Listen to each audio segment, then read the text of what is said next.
E não. Não. Tem bastante faltantes aqui. Sim. Aí a Divana já apresentou, o próximo seria o Sebastião, né? Isso, Sebastião Silva, da UFCG.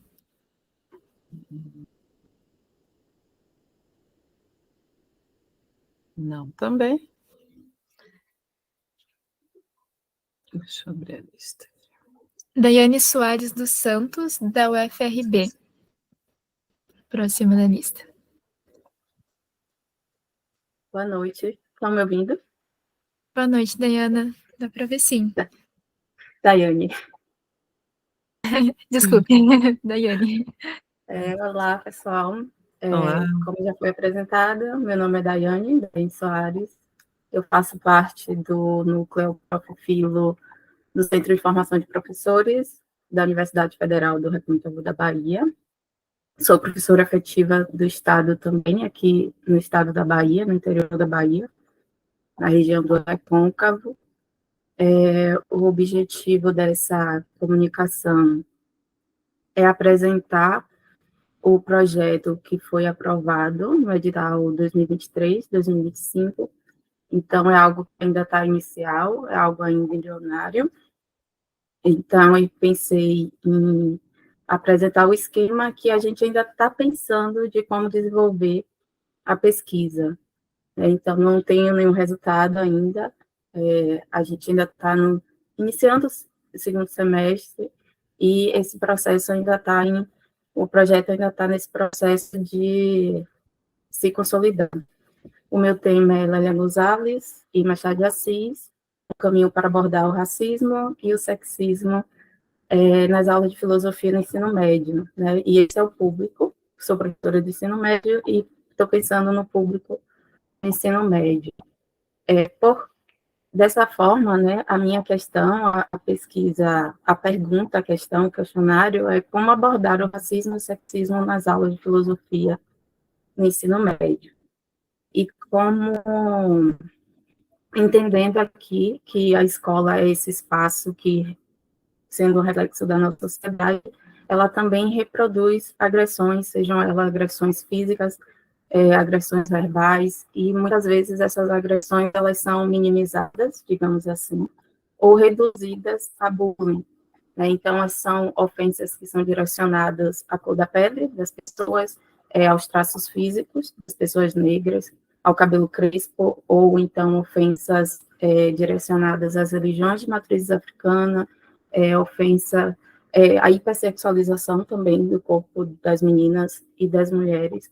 E, nesse sentido, entendendo que a filosofia, quanto uma disciplina escolar, ela deveria estar preocupada, né, em combater essas opressões, opressões que parte do nosso tempo, fazem parte da nossa realidade.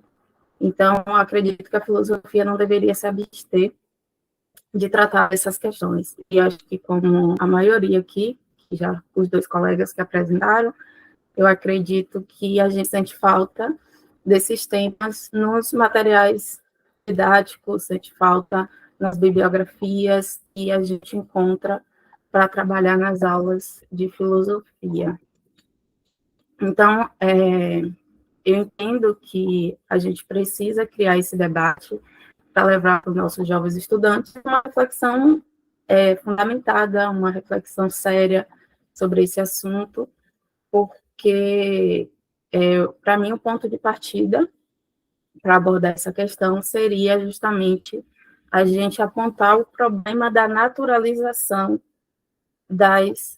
dessas questões, né? Da gente apontar o problema da naturalização do racismo, do sexismo e das demais opressões. Então, como ponto de partida, né? Eu tenho isso como ponto de partida. Entendo também que nesse processo de conscientização e entendimento de como são estabelecidas as relações sociais, é necessário partir dessa desnaturalização das opressões e também discutir e combater o discurso meritocrático, o que é contraditório, essa ideologia que reproduz a lógica do mérito pessoal em uma sociedade que é marcada pelas desigualdades. dessa forma, a minha hipótese inicial, a hipótese inicial, é o nervoso. A minha hipótese é justamente a de que é possível, né, através de Machado de Assis, através da literatura de Machado de Assis, e através dos artigos e dos ensaios de Lélia Gonzalez, que ambos os autores possibilitam uma abordagem do racismo e do sexismo, partindo da análise das relações sociais no nosso país, pois os dois autores demonstram em seus escritos como essas opressões elas têm raízes fincadas no processo histórico de exploração e violência. Assim, ou como já foi adiantado, o meu referencial teórico ele tem 2 pontos de partida. O primeiro é a tese de Eduardo de Assis Duarte, desenvolvida no livro Machado de Assis Afrodescendente, Antologia e Crítica, e o segundo ponto de partida é o texto Racismo e Sexismo na Cultura Brasileira, presente na coletânea Por um Feminismo Afro-Latino-Americano, organizada por Flávia Rios e Márcia Lima. Até o momento, a gente, como eu falei, como é algo inicial ainda, até o momento, as etapas dessa pesquisa, ela está dividida de 3 formas, e aí eu vou tentar apresentar aqui agora quais são esses três momentos, né? No primeiro momento, nós analisando algumas produções ficcionais de Machado de Assis, sobretudo suas crônicas, uma vez que Duarte afirma que é como homem de imprensa que Machado consegue melhor tecer sua crítica ao regime escravista, e para isso, muitas vezes, ele fez uso do recurso da pseudonimia, do anonimato, para poder se posicionar a favor do movimento abolicionista.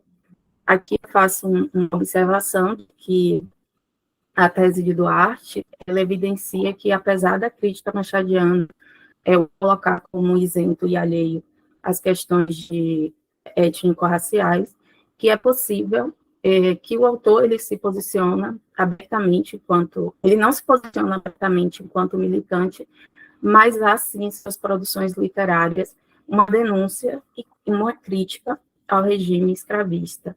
Então é através da ironia, aspecto estilístico marcante na produção de Machado de Assis, que ele maneja as palavras para apresentar uma elite que é hipócrita, mesquinha, exploradora.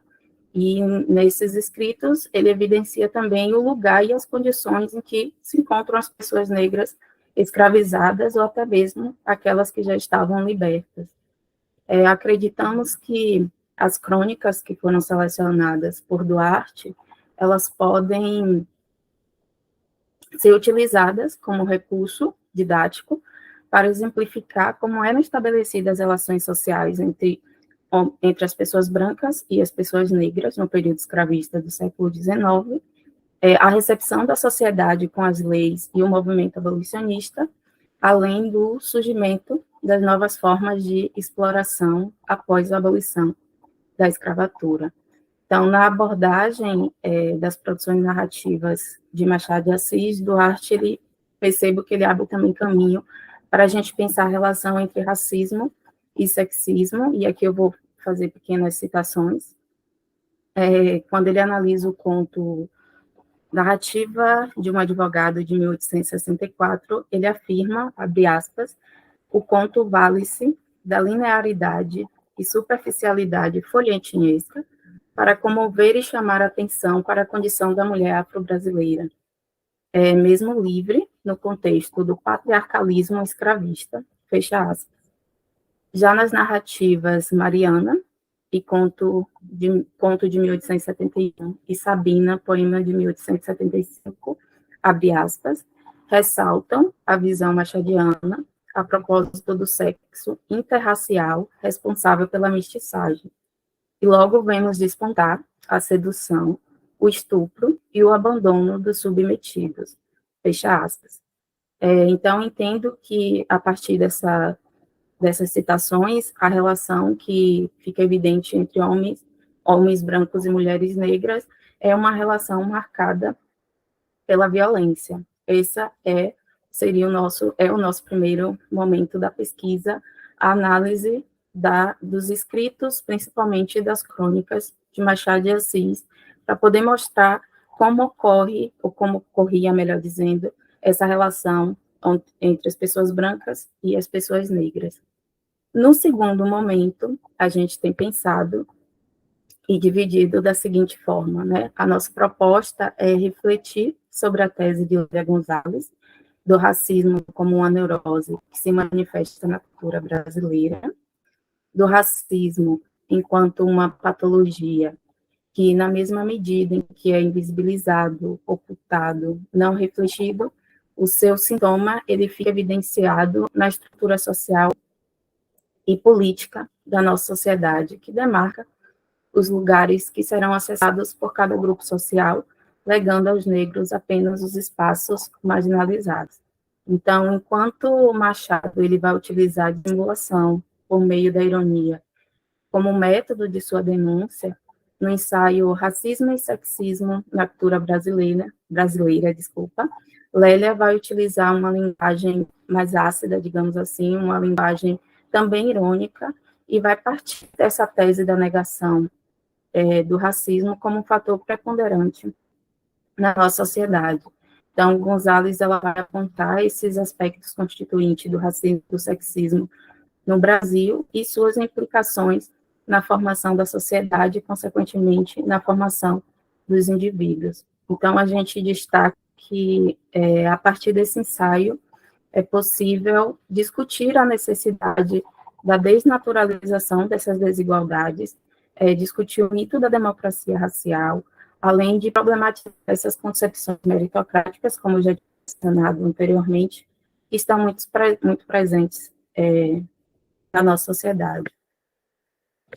Dessa forma, acreditamos que, após estarmos munidas dessas reflexões teóricas, que será feita na primeira e na segunda sessão, proporcionada pela dupla aqui referencial, Machado de Assis e Lélia Gonzalez, o nosso terceiro passo é justamente fazer a conexão entre esse passado com a nossa realidade, né, com o nosso presente. Mostrar como que as referências que serão utilizadas, ela pode explicar como como é essa realidade vivida pela população negra atualmente e como essa realidade está estritamente implicada com a formação da nossa sociedade no tempo passado. E aqui, infelizmente, a gente tem que deixar claro que é um passado, mas que, infelizmente, ele reflete no nosso presente, pois, apesar do contexto e do período ser outro, o contexto e o período ser diferente, a realidade vivida pela população negra no Brasil, nos dias atuais, ainda é uma reflexão desses anos de opressões e exploração. Por fim, a nossa intenção, o nosso produto, né, para finalizar, apresentar um pouco do produto, o nosso produto, ele visa, como produto, a gente visa desenvolver um roteiro teórico-filosófico com a indicação dos textos analisados, então, indicar nesse produto crônicas, ou poemas, ou contos de Machado de Assis, e também os artigos, os ensaios de Lélia, que podem ser trabalhados em conjunto com esses textos, para serem abordados em sala de aula, para serem abordados nas aulas de filosofia, no ensino médio especificamente.